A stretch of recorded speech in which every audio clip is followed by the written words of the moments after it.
da prece de Francisco de Assis. Ela é no ritmo português de fado.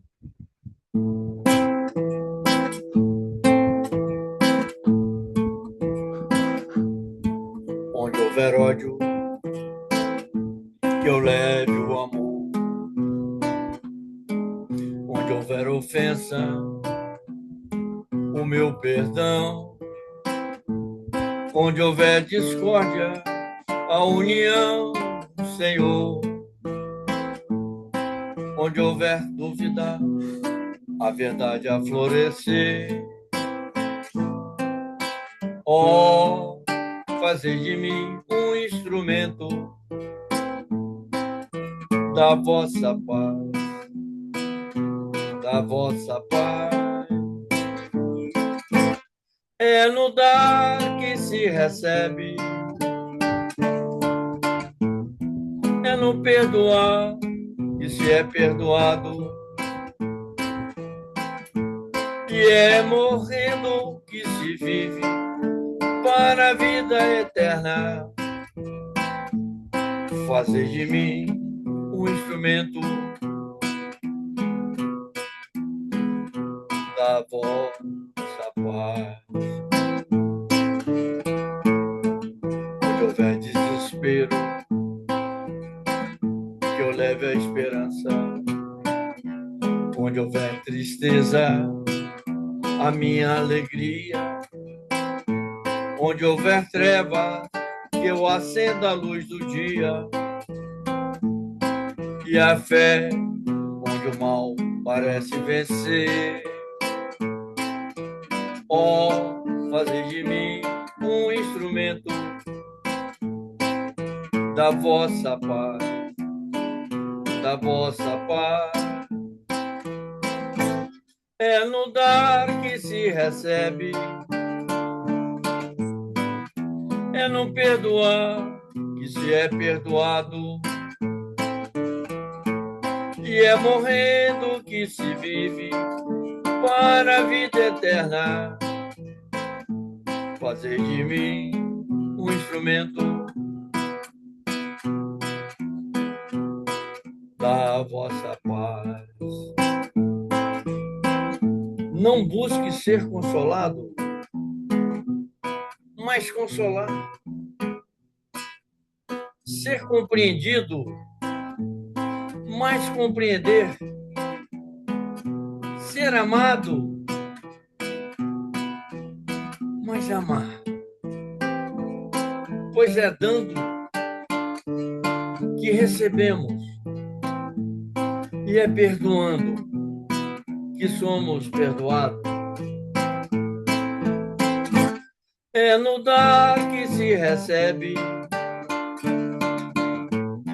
é no perdoar que se é perdoado, e é morrendo que se vive para a vida eterna. Fazer de mim um instrumento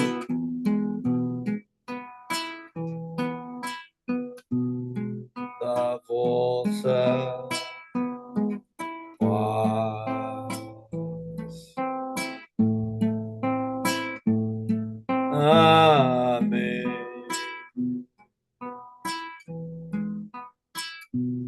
Amém.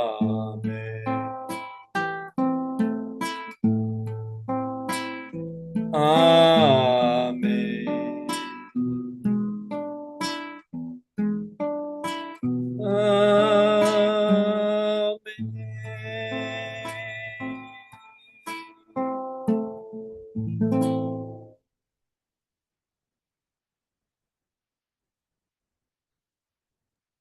Paulinho, gratidão por essas músicas belíssimas e essa música que nos traz tanta leveza no coração, né? Então, amém, que assim seja. Hoje, no EP Caminho da Luz, dia 14 de abril, antes lembrando, tia Conceição vai ficar ausente por algumas semanas, que ela está em viagem, visitando o filho. Então, estamos nós. E hoje, com uma alegria imensa, a gente recebe o nosso querido irmão, amigo e acho que um dos que nos mantém com essa energia de estudo, o nosso querido Jonas Poli. Então, depois de ouvir Jesus falando no estudo passado, né, sobre a avareza, que aí o Simar nos conduziu a belíssimas reflexões também, lá no capítulo 12 de Lucas, onde a gente refletiu um pouco sobre as nossas condições humanas e espirituais também. E hoje a gente retorna também em Lucas, só que agora lá no capítulo 16, os versículos de 9 a 31, se não me engano, em que Jesus também vem nos falar sobre, vem nos ensinar, vem nos trazer orientações e reflexões acerca das nossas condições humanas e também espirituais, né? A parábola do rico e do Lázaro, uma parábola que nos tira do lugar comum também e nos obriga a olhar não para o outro, mas para dentro de nós. E é com prazer que eu trago o Jonas para nos conduzir a esses ensinamentos, que eu tenho certeza que será de grande ensinamento profundo também. Então, meu querido Jonas, por favor, eu acho que esta música do Paulinho serve como uma prece, né? Então, meu querido Jonas, com você. Uma boa noite a todos. Obrigado pelo carinho, Silvia. E obrigado, Paulinho. Tava aqui, né? Que gostoso, né? Que gostoso. Preparação de ambiente. Bom, é, eu vou compartilhar uma apresentação que eu montei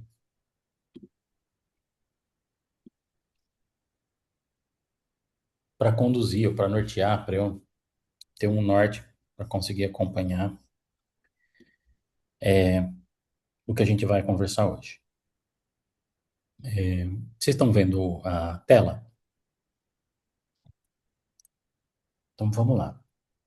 O rico e o Lázaro, né? Como a Silvia Andréa falou, é uma parábola.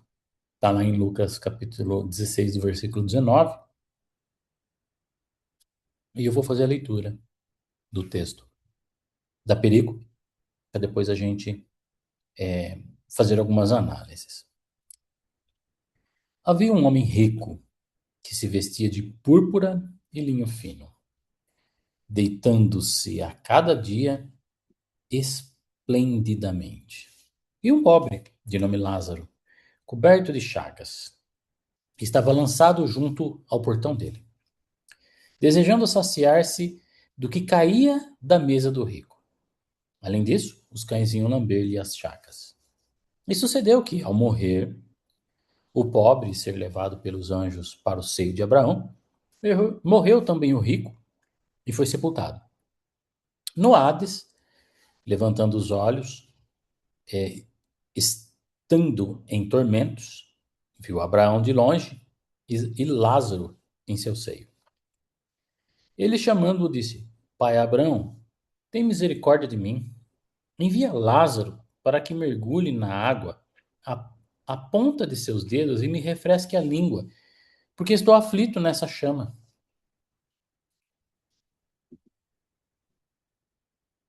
E disse-lhe Abraão: Filho, lembra-te as tuas coisas boas durante a tua vida, e Lázaro, do mesmo modo, as coisas más.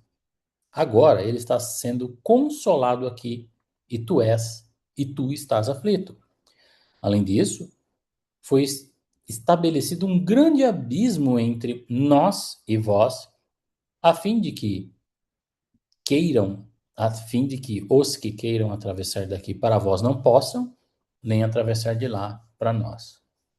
Disse: Sendo assim, peço a ti, pai, que envie para a casa de meu pai, pois tenho 5 irmãos, para que lhe testemunhe, a fim de eles também não venham para esse lugar de tormentos.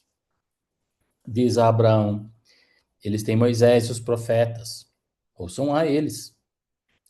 E disse: Não, pai Abraão, mas se alguém dentre os mortos for até eles, se arrependerão.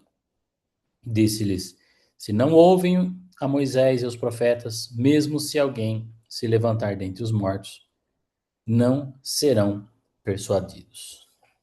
Então, esse é o trechinho, uma perícope bastante conhecida, né? O Rico e o Lázaro. Tem muita coisa do acervo espírita, né, que faz referência a essas passagens. Então, fui lá no NapSearch procurar o que pegar de referência desses capítulos. Nossa, tem uma infinidade, muita coisa. Bom, inferno do rico. Então, fica claro na passagem que o inferno do rico é o inferno que ele mesmo criou, certo? Não é um inferno separado, ou um inferno como às vezes a gente pinta, que tem um formato ou um lugar específico. Por quê? Porque lá, o que mais atormentava ele era o fato dele estar vendo Lázaro bem. Ele estava lá sofrendo e o Lázaro não estava lá sofrendo. E aí, ele estava num abismo separado e não conseguia, né? Abraão via ele, conversava com ele, mas disse que tinha uma faixa que separava eles, né? De um para o outro, desse local que ele estava e o local que estava Lázaro. E a gente entende que é uma faixa, o que separava era uma faixa vibratória. Porque se a gente lembrar de André Luiz lá no livro Nosso Lar, quando ele vai para a casa que ele morava e vai ver a esposa, vai ver os filhos, e ele percebe que a mulher dele já tinha um outro marido, instantaneamente ele estava no inferno. A faixa vibratória, o padrão vibratório dele, conduziu ele imediatamente para uma região que não era uma região localizada, né? Era uma região dele, uma região que ele criava, um lugar sombrio. Bom, aí tem alguns livros que eu fiz um recorte de várias passagens, de vários livros que falam, que tomam, que retomam, né, a, a parábola do rico. Então tem um livro do Irmão X, Pontos e Contos, capítulo 28, tem um capítulo chamado A Parábola do Rico. E lá está assim, insensibilidade nos mensageiros do bem, esse conceito nasce da nossa deficiência da verdadeira compreensão. Abraão e Lázaro viviam nos sofrimentos do rico, a misericórdia inesgotável do Pai Celestial, que dos nossos erros mais profundos sabe extrair a água amarga que nos dá cura, que há de curar o coração. Essa passagem aí, o irmão X estava lembrando, né, da parábola do rico, e ele, o irmão X, estava questionando o mentor dele, que estava conduzindo uma aula lá, do, do problema do rico, né? Por que ele não foi ajudado? Por que o rico não foi, não tiveram de misericórdia para com ele? Por que não levaram água lá para que ele estava pedindo? E aqui o instrutor do irmão X explica para ele assim, que o problema é a nossa deficiência de compreensão. Às vezes, nós achamos que não merecemos o que estamos passando, assim como o rico da parábola. nós nos achamos não merecedores do problema que estamos enfrentando.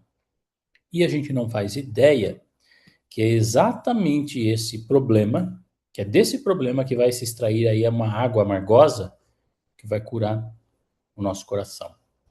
Porque qual que é o objetivo? Qual que é o objetivo da nossa existência? Temos vários objetivos, mas o que a gente pode colocar como principal objetivo? Não seria evolução? Não seria ser hoje melhor do que ontem e amanhã melhor do que hoje? Se eu não estou conseguindo atingir esse patamar, se eu não estou conseguindo galgar esse, esse ponto, essa evolução, então vem um auxílio, uma forcinha para ajudar a gente a evoluir. Só que olha só, o que a gente quer desse mundo não é saúde. O que a gente quer desse mundo não é dinheiro. O que a gente quer desse mundo não é liberdade. O que a gente quer desse mundo? Evolução. Você vai se tornar uma pessoa melhor hoje do que ontem e melhor amanhã do que hoje. Só que dependendo de como você está trilhando o seu caminho, o que faz você voltar para o caminho, quando te espinha a carne, você acha que tá ruim, que Deus precisa ter misericórdia de você, você não merece passar por isso, mas não é questão de merecimento. É questão de auxílio na jornada. Então, o auxílio que você precisa, eventualmente, na jornada, é o que Paulo reclamava lá, o espinho na carne, que fazia ele se manter no caminho. Então, a nossa deficiência da verdadeira compreensão, ou seja, nós não compreendemos o que a gente às vezes chama de problemas do que está acontecendo na nossa vida, na verdade, é o remédio. É a vara que nos conduz para o caminho correto. Então, imaginem um pastor, a ovelhinha escapou, fugiu do trilho correto, está afastando do rebanho, ele vai lá e dá uma varadinha nela, ela volta para o lugar certo. Essa varadinha não foi para fazer mal para ela, foi para pôr ela no lugar correto. E às vezes a gente não entende isso. Às vezes a gente acha que o sofrimento que estamos sofrendo é um sofrimento que nós não merecemos, né? É um sofrimento que é uma punição, que nós não fizemos nada para receber essa punição, porque a gente não consegue entender. Mas o que fez mal para o rico, né, para o personagem, para o rico da parábola, era a indiferença. A indiferença que ele sentia pelo Lázaro. E veja que essa indiferença permanece, né? Só lembrando que quando ele estava lá, ele falava: pede para o Lázaro vir molhar a minha boca. Ué, o Lázaro? Como se o Lázaro continuasse sendo, mesmo ali, servo dele. Ou manda avisar os meus parentes, manda alguém para casa dos meus irmãos. Eu tenho 5 irmãos lá. Mas e o resto da humanidade, né? Ou seja, ele continuava egoísta, pensando só nele, nos seus, né? E aos outros nada. Então a indiferença, né, é um dos grandes problemas que a gente tem. Lá no Evangelho segundo o Espiritismo, capítulo 9, onde está falando bem-aventurados que são brandos e pacíficos, tem o item 8 que fala da obediência e resignação. Lá fala assim: cada época é marcada, assim, como cunho da virtude ou do vício que a tem de salvar ou perder. A virtude da nossa geração é a atividade intelectual. E o vício é a indiferença moral. Então, isso na época que Kardec escreveu, mas parece que perdura, né? Parece que se a gente olhar para os nossos comportamentos, para os comportamentos dos nossos conservos, para os comportamentos do resto da humanidade, a gente vai poder perceber que a atividade intelectual, sim, continua evoluindo, continua melhorando, né? É a nossa virtude, da nossa geração, porque nunca se descobriu tanto, nunca se inventou tanto, nunca se pesquisou tanto. Porém, a nossa doença, o nosso vício, o revés é indiferença moral. Então, essa era a indiferença que atingia, o que afligia o rico, né, o personagem rico, e é o que eventualmente recorre sobre a gente também. Então, lá no livro O Consolador, o Emmanuel tinha uma pergunta lá, 180. E a pergunta era: a indiferença nas manifestações de sensibilidade afetiva, dentro dos processos de evolução da vida na Terra, nas horas de dor e de alegria, a atitude justificável como medida de vigilância espiritual? Aí a resposta de Emmanuel: a indiferença que se traduz por cristalização dos sentimentos é sempre perigosa para a vida da alma. Todavia, existem atitudes no domínio da exteriorização emocional que se justificam pela natureza de suas expressões educativas. Então, Emmanuel estava lembrando, né, da indiferença, de quando você cristaliza os sentimentos, né, ou seja, vira pedra, solidifica aquele sentimento e você para de se sensibilizar com o próximo, aí isso é indiferença, né? Quando você cristaliza o sentimento, né? Para de enxergar o problema dos outros. E aí, o que faz com que venham aí algumas expressões educativas para nos colocar, para nos pôr de volta no trilho. Aí a gente consegue fazer uma associação também com o mito da caverna. O rico, então, né, ele estava num local e ele entendia, via de um jeito, só que aí ele meio que foi liberto da caverna.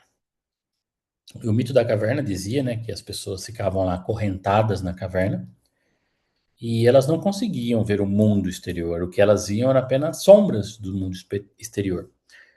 E de vez em quando, né, um personagem, alguém conseguia sair de lá e ver o mundo. Só que quando ele voltava para a caverna e tentava desamarrar os colegas e explicar para eles, olha, aqui não é o mundo de verdade, o mundo de verdade é lá fora. Vocês precisam vir, vocês precisam conhecer. Então, quando ele tentava abrir o olho dos colegas, trazer eles para a luz, ele era reprimido, ele era maltratado, ele era morto. Então, aí no mito da caverna, também dá para a gente fazer uma conexão com o rico. Por quê? Porque o rico, ele saiu de lá do lugar onde ele estava, estando lá no que a parábola fala lá, o Hades, né, o inferno, ele percebeu e entendeu e aí ele queria avisar, mas não adianta. Não adianta porque ainda ele foi repreendido por Abraão, que todo mundo tem os avisos, todo mundo tem lá os profetas, tem Moisés, tem todos os ensinamentos, a gente tem Jesus, tem Kardec, mas mesmo assim, né, nós vivemos lá na caverna, cada um num tipo de caverna, cada um com esse problema de visão de ver como realmente é a vida espiritual, e aí a gente fica preso e não consegue se libertar. E quem tenta nos libertar, a gente ainda às vezes reclama, porque aqui a gente não precisa se ver como o que saiu da caverna e veio soltar os colegas. Às vezes a gente se enquadra também como o que ficou na caverna e que quando vai ser solto pelos colegas não quer, não entende, se recusa.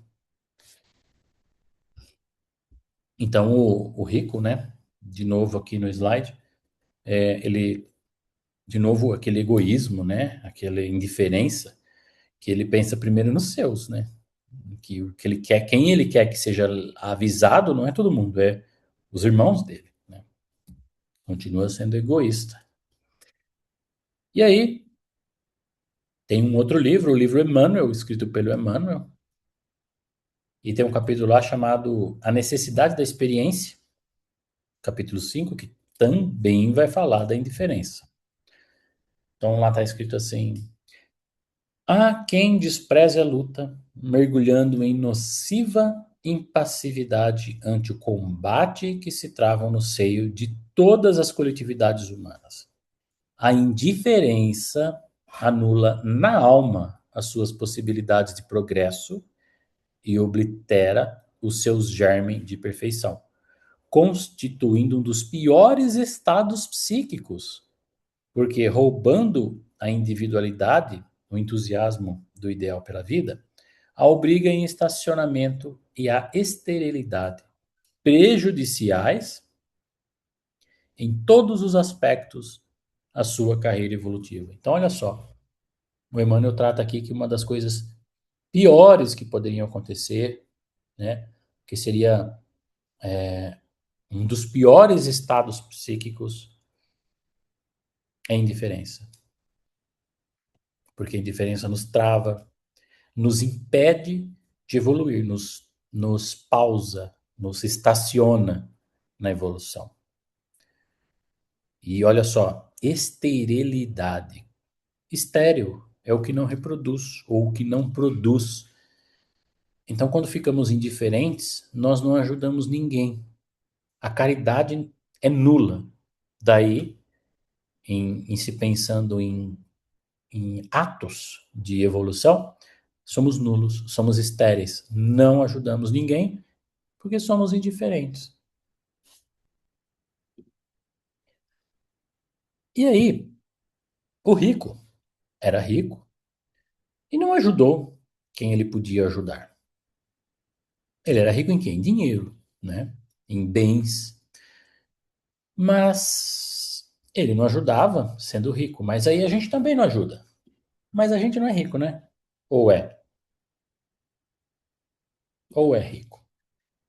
Tem uma história, uma passagem que é que eu sei que é atribuída ao Chico, mas eu não lembro exatamente quem é o historiador ou quem documentou isso. Mas conta que uma pessoa muito rica, muito abastada de bens, de valores, foi um dia pedir ajuda para o Chico e quis ajudar o Chico de alguma maneira, quis dar dinheiro, ele não aceitou de jeito nenhum. E a pessoa foi embora de helicóptero. Aí o Chico olhou para a pessoa indo embora e falou: coitado, esse não tem nada. Tem só dinheiro, não tem nada. Ou seja, o Chico não via nele um rico, via um pobre, né? Um pobre de tantas outras propriedades. Então vamos lá. O que é que nós eventualmente somos ricos? Será que nós somos ricos de fé? Podemos considerar a nossa fé uma riqueza? A esperança que a gente tem na vida eterna, na vida após essa vida. Será que a nossa riqueza, né? Às vezes nós temos muitas coisas e não dividimos o que a gente tem de riqueza. Às vezes uma ligação para uma pessoa que está precisando, às vezes ler um livro, às vezes só olhar para uma pessoa. Então, muitas coisas que nós nem consideramos valiosas porque não têm um valor financeiro, como saúde, o nosso tempo, a nossa mobilidade. A mobilidade. Você sabia que daria para a gente fazer uma visita para uma pessoa e isso já ia fazer muita coisa, muita diferença? Muito bem, tá? Então nós temos muitos bens que não são bens financeiramente calculáveis ou que têm algum valor financeiro, mas que a gente pode dividir, que nos sobra para que a gente faça use de caridade, tá? Para ajudar os nossos irmãos. Possibilidade de trabalho. Imagina só, você sabia que você consegue criar uma forma de outras pessoas trabalharem? Isso é uma forma de você dividir a sua riqueza. Olha que riqueza interessante. Possibilidade de trabalho. Então a gente tem lá as nossas, cada um na sua casa espírita, cada um nos seus afazeres, cada um nos seus muitas atribuições. Mas você sabia que daria para dividir uma delas com alguém? Por alguém para te ajudar? Você vai dar para uma pessoa a possibilidade de trabalho. Isso é uma forma de compartilhar uma riqueza sua. Então existem muitas riquezas que nós temos, que nós somos ricos, mas que quando a gente fala de riqueza, a gente só pensa em dinheiro. Não pensa nas outras capacidades, nas nossas outras habilidades que temos, que poderiam muito ajudar os nossos irmãos.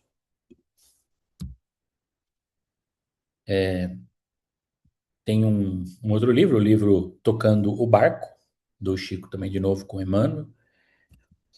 E o título do capítulo é um capítulo lá chamado Ante a Parábola do Rico, né? E fala assim: não suponha que o rico da parábola seja a única espécie de mordomo infeliz na vida espiritual. Ainda hoje, há quem se banqueteie no festim da saúde física, menosprezando os enfermos que lhe batem à porta. Então, olha só, o que mais a gente está se banqueteando aí?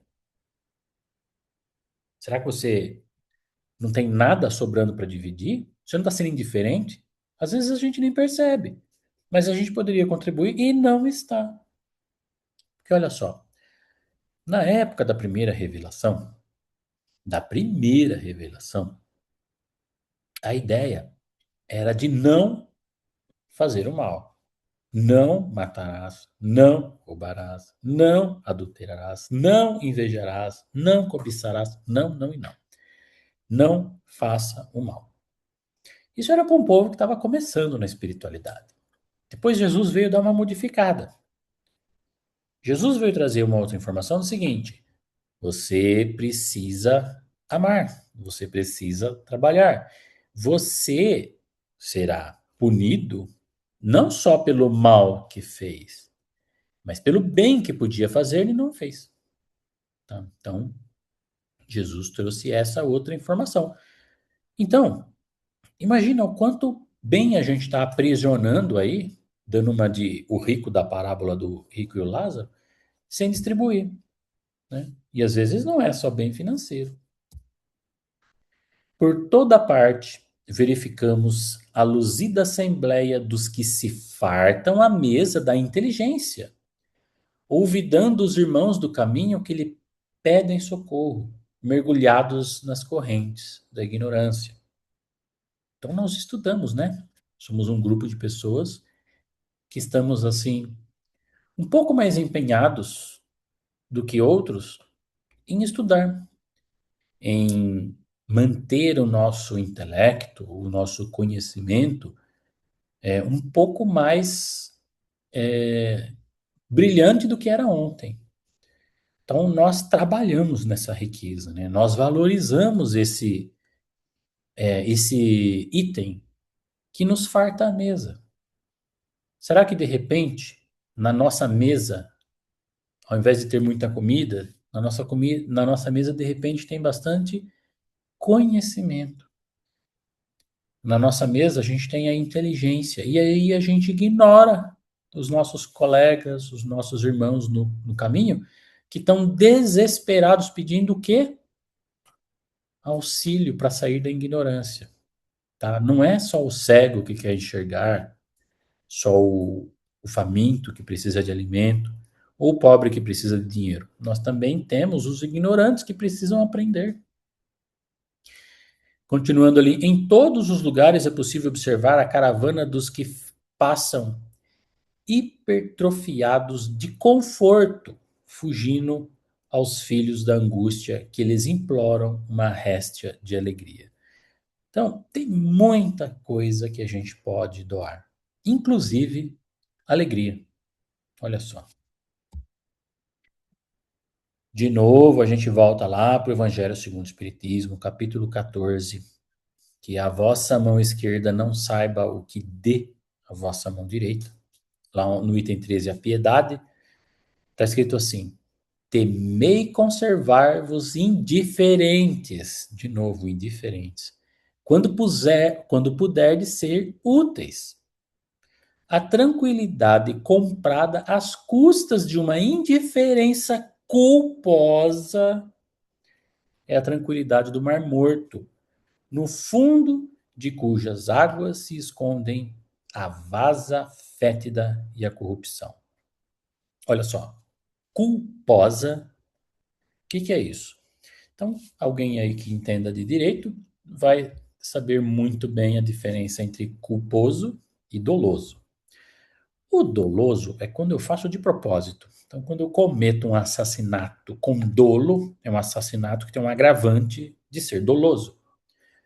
Mas, quando por incompetência ou imperícia, ou por minha irresponsabilidade alguém morre, eu também cometo um assassinato culposo, foi minha culpa, tá? Mas eu não tinha intenção. Então, olha só, nós temos, segundo o que está no Evangelho segundo o Espiritismo, uma indiferença culposa. O que é uma indiferença culposa? Nós somos indiferentes não de propósito, não porque queremos ser indiferentes, mas nós somos indiferentes pela nossa incapacidade, pela nossa irresponsabilidade de sermos úteis. Complicado isso, né? Nós cometemos uma indiferença culposa, né? Aí a nossa vida parece calma, né? Mas não é uma tranquilidade. É o mar morto, né? Que no fundo tem muita coisa suja, que podia estar bom, podia estar límpido. E agora? O que devemos fazer?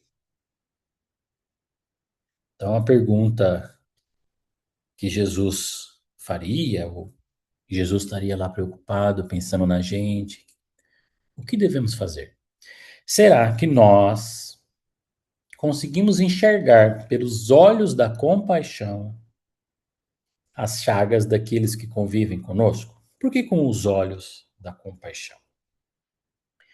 Em muitas passagens, quando Jesus, né, vai fazer algum milagre, acontece assim: fulano chegou até Jesus e tocou em suas vestes e vendo-o, compadeceu dele. Então Jesus sempre via e compadecia.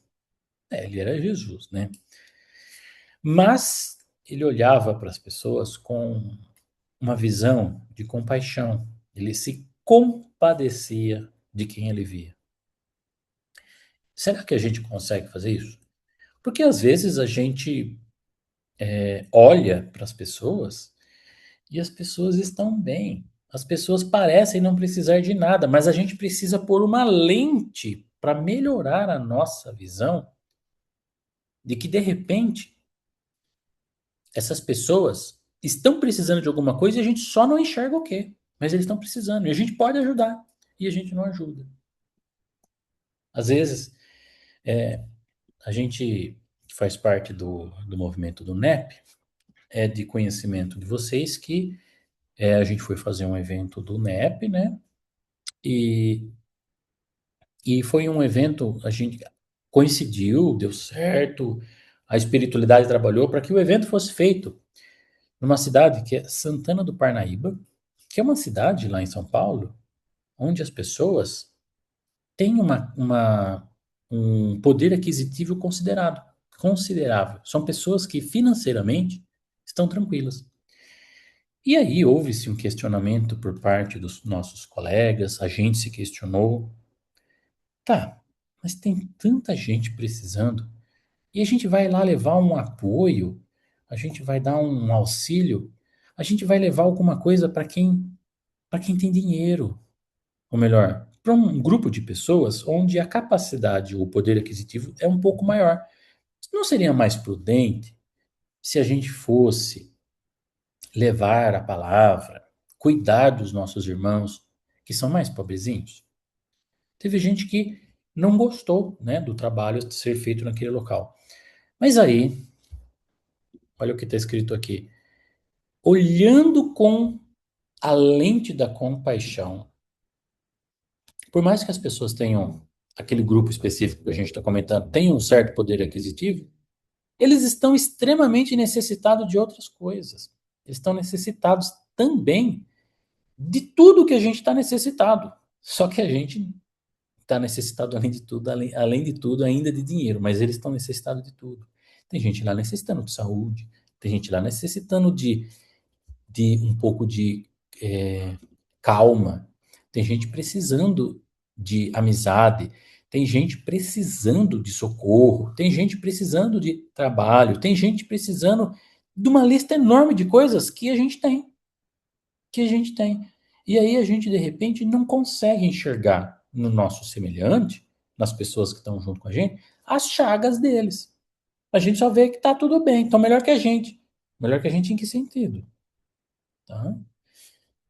Nós que estamos aqui estudando, estamos aqui meditando, pode ter certeza, por mais que você veja uma pessoa que você não percebe, mas de repente essa pessoa está precisando de um pouquinho de auxílio, tá? Está precisando de repente de libertar um pouco ela da ignorância. Então, o que nós devemos fazer é renovar as nossas lentes para conseguirmos vermos nos nossos irmãos as chagas que possamos curar, que não necessariamente é saúde, não necessariamente é dinheiro, não necessariamente é um, uma coisa visível daquelas como a gente está sempre acostumado a atender. Mas é um irmão que precisa de muitas outras coisas. Bom, isso é o que eu tinha preparado nos slides para a gente conversar. E agora a gente abre para o diálogo, para a gente. Porque existe o seguinte: essa ideia, essa linha de pensamento é uma linha até meio, às vezes, dependendo do ponto de vista, contraditória, tá? Então há de se ser questionada para saber se de repente essa linha é uma linha correta. Então, se alguém tiver algum comentário, inclusive para ajustar, ou melhorar, ou criticar o que a gente estava falando, é bem-vindo.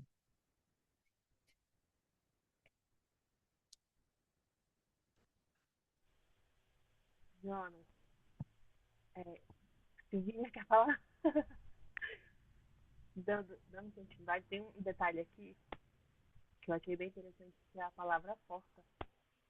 Quando você entende que é o limite da oportunidade. Flávia, fala um pouquinho mais perto do microfone que tá Tá, baixo. tá bom. O limite da oportunidade do rico, porque Lázaro estava à sua porta. Ele estava muito próximo. E essa oportunidade, ainda que ele estivesse muito, via, mas ele não enxergava. E acontece tanto conosco, né? Porque na maioria das vezes você está vendo, inclusive não está nem à sua porta, está dentro da sua casa. E você é indiferente. Você é indiferente. E aí tem outras questões, por exemplo, que eu estava vendo mais cedo, que essa é uma das únicas palavras em que é citado o nome de uma pessoa, né, na parábola. Então, Lázaro. E Lázaro significa justamente isso, Deus ajuda.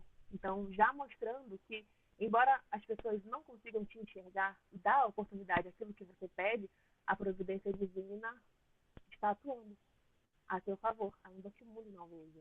Porque o que importa mesmo é como você se coloca com relação a se abrir para receber de Deus aquilo que ele tem que te dar naquele momento. Nesse caso, nessa encarnação, era isso. Mas o que mais me tocou mesmo é as oportunidades que muitas vezes nós deixamos passar por não conseguir enxergar, por não conseguir, por sermos indiferentes, que é o que você falou.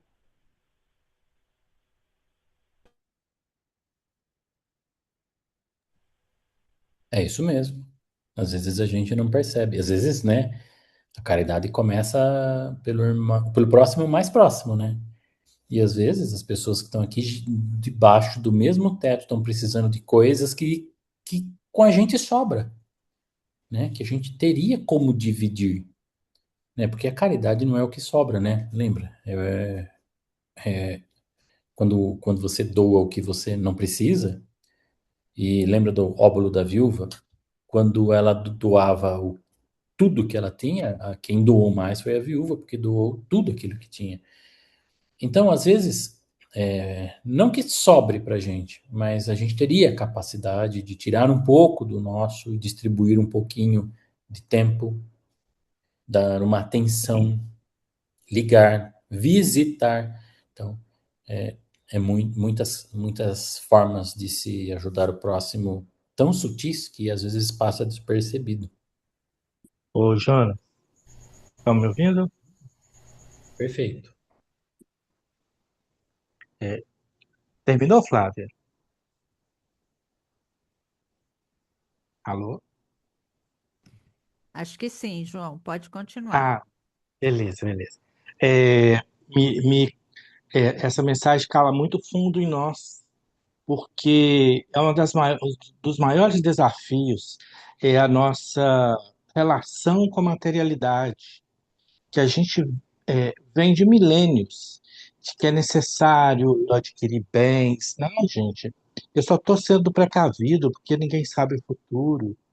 É um apego que a gente tem à riqueza que nós temos muita dificuldade com a matéria, em relacionar corretamente com as coisas materiais, dar o verdadeiro valor que elas têm, usar tudo. Mas Emmanuel coloca muito claramente que a gente detém, a gente não tem, nós detemos. E a gente tem usufruto, que a Terra, Deus fornece o planeta para nós, mas nós somos espírito eterno. Então nós envergamos um corpo para viver as experiências que nós necessitamos viver. Mas nós vamos deixar isso tudo, porque nós não somos daqui. E é preciso que a gente dê o valor correto, nem mais nem menos. Não dar tão pouco valor e prodigalizar tudo, mas também não dar o excessivo valor para o nosso coração, não ficar apegado completamente nas coisas materiais. É um desafio gigantesco. E é necessário que a gente olhe isso como um desafio que é, sabe, sem subterfúgio, sem floreio, é um desafio imenso. A gente entra na matéria para se desmaterializar. É até um paradoxo. Obrigado.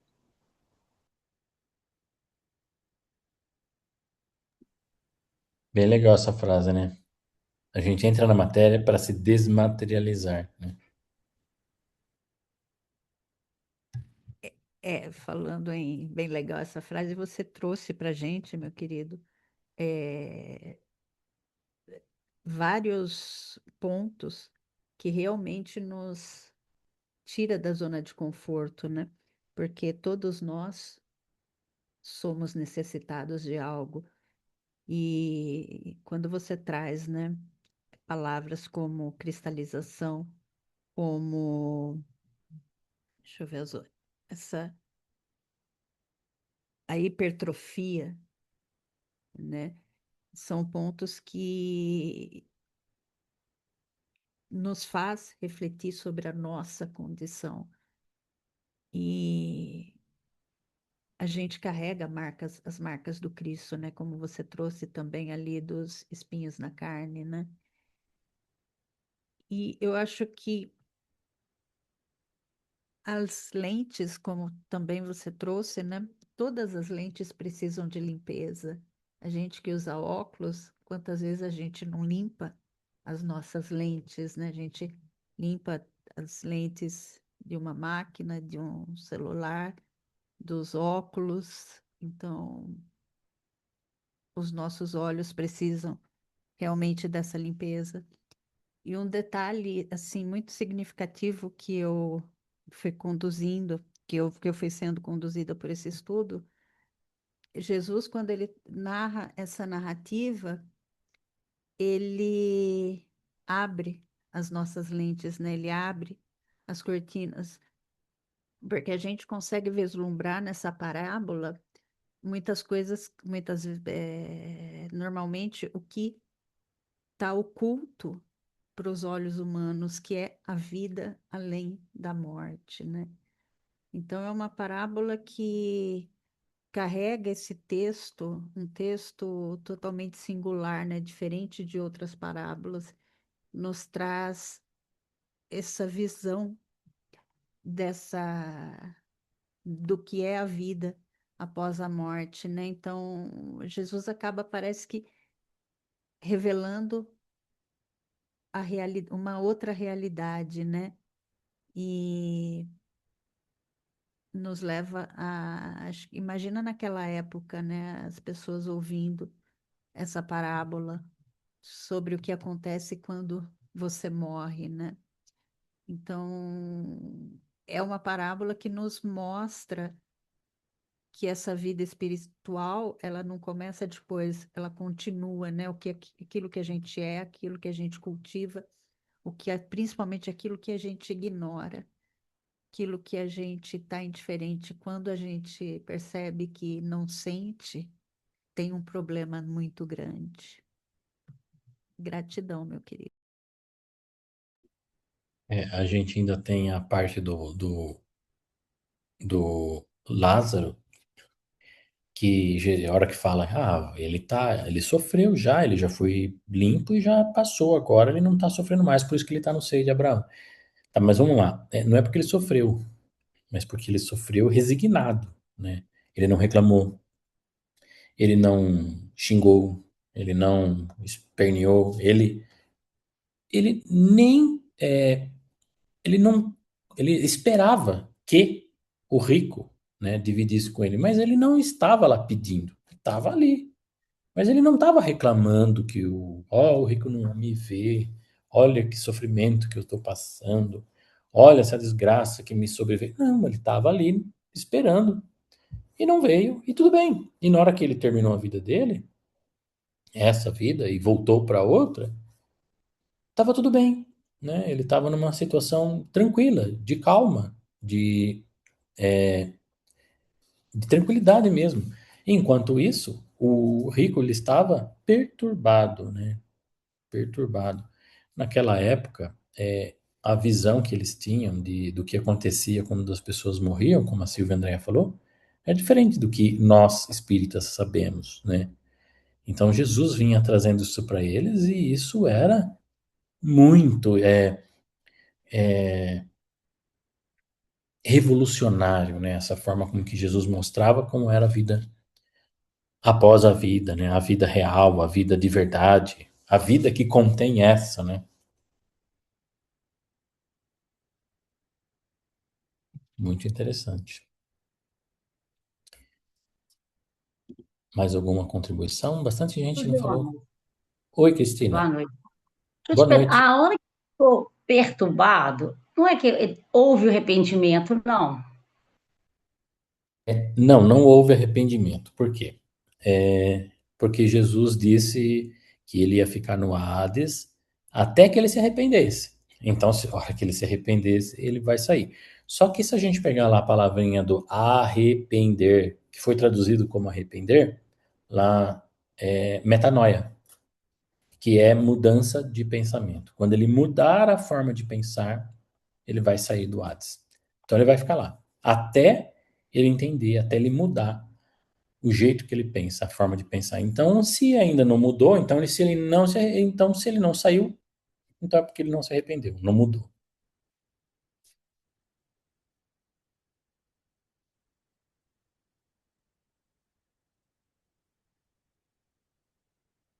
Às vezes, né,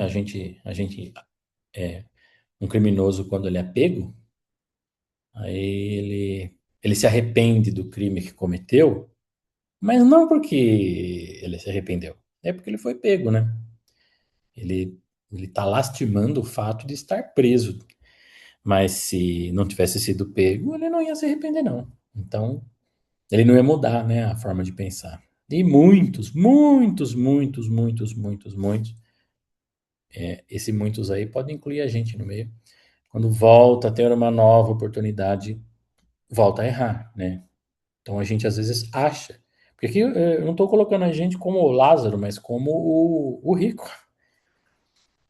às vezes a gente acha que mudou, né? A gente entende que mudou, mas se tivesse mesmo resolvido, mudado, não precisava mais nem voltar, mais reencarnar. Então, se a gente está reencarnando e provavelmente vai reencarnar de novo, é porque mudou um pouquinho só, não mudou tudo.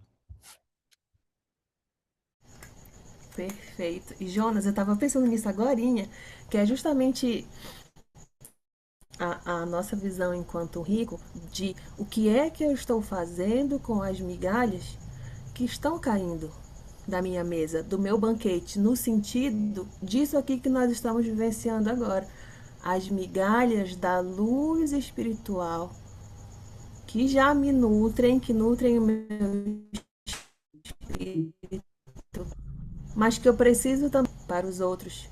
E, inclusive dentro de casa, como nós falamos, né? Eu acho que essa para mim é a grande lição de hoje.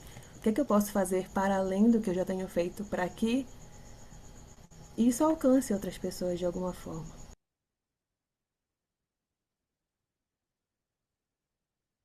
Ô, Silvio André, eu gostaria de dar uma opinião aí. Por Cadê favor, o meu Jonas? querido José Carlos. Zé Carlos, você está com o microfone Estou aberto. com o microfone aberto. É sobre a questão de ser rico, né? Eu acho que o problema não é ser rico. O problema maior é o rico usura, né? Aquele que é avarento, só quer para ele, né? E temos casos de muitos ricos que sabem dividir com outros, né? Dar oportunidades né? E dividir a riqueza de alguma forma, né? Falando assim de bens materiais, né? Hoje nós estamos vivendo um momento aí que está uma coisa terrível, né? A gente vê falar dos problemas de corrupção, né? Uma coisa triste, o momento que nós estamos vivendo no Brasil. Mas a minha ideia, a minha opinião é essa aí. E você pode ser rico, só você sabendo usar a riquezas sem ser usurário, né? Acho que a palavra é essa mesmo.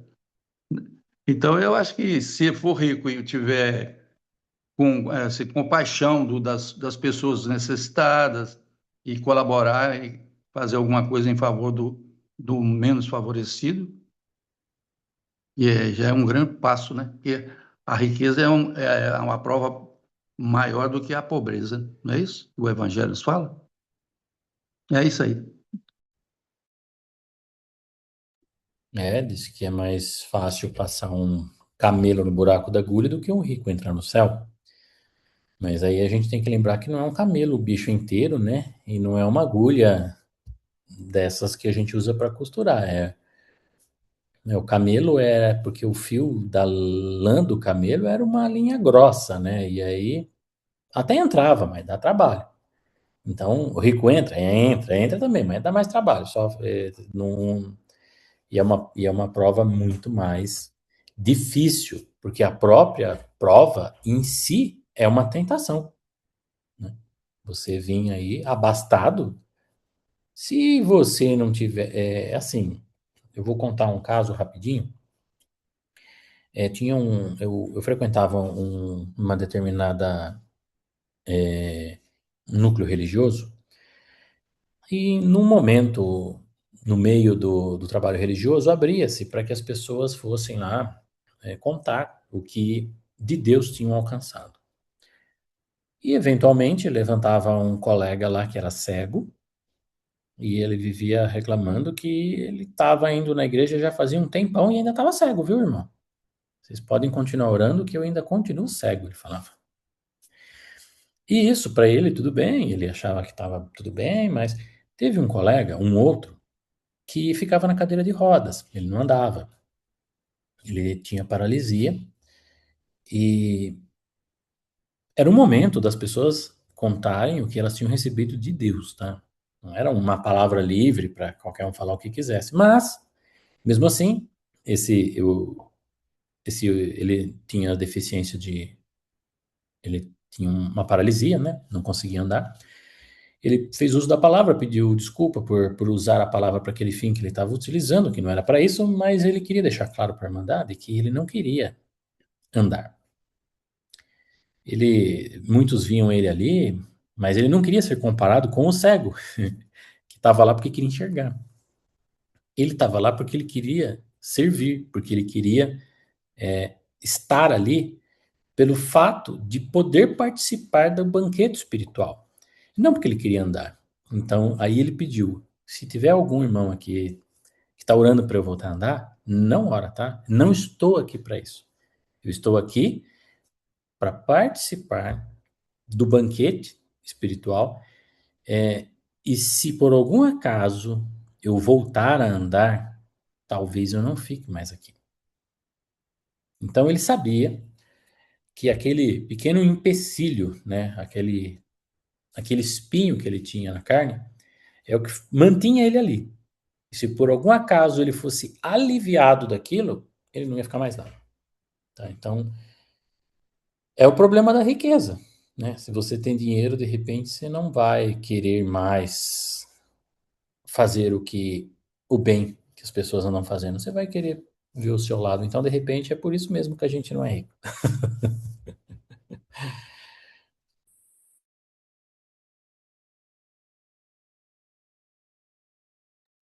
Mais algum comentário para a gente caminhar para as nossas considerações finais? Alguém tem considerações desse belíssimo estudo?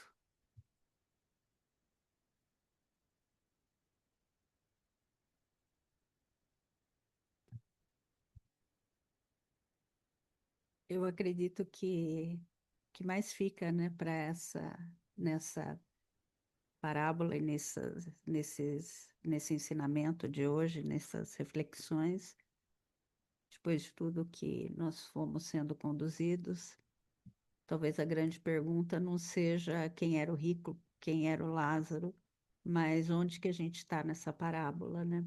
O que a gente faz com os recursos que a gente tem hoje, né?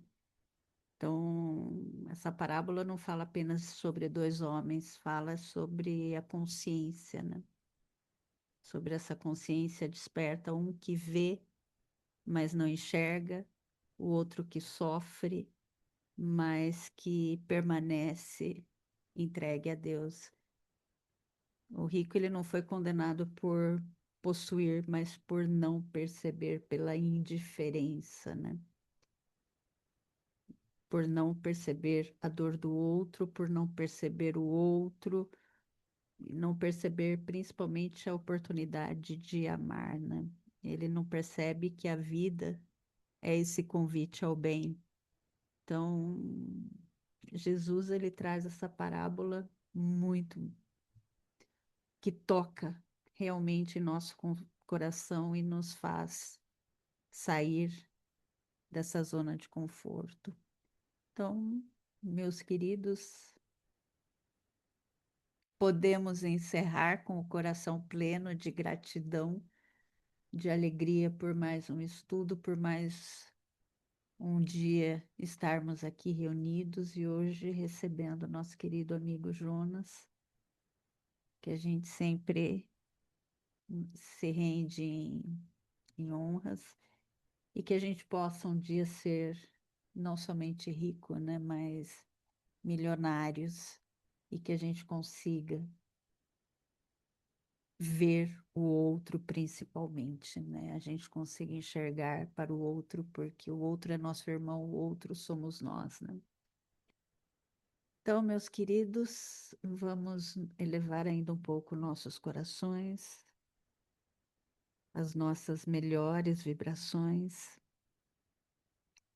Vamos pedir a Jesus que a gente possa cada vez mais reconhecer o nosso irmão, enxergar as dores que eles carregam, enxergar as suas chagas e que a gente possa também olhar para as nossas dores, para as nossas chagas, para os nossos sofrimentos, para os nossos momentos de profunda tristeza e que a gente consiga transformar esses momentos não em água amargosa, mas em águas amorosas, em ondas de amor.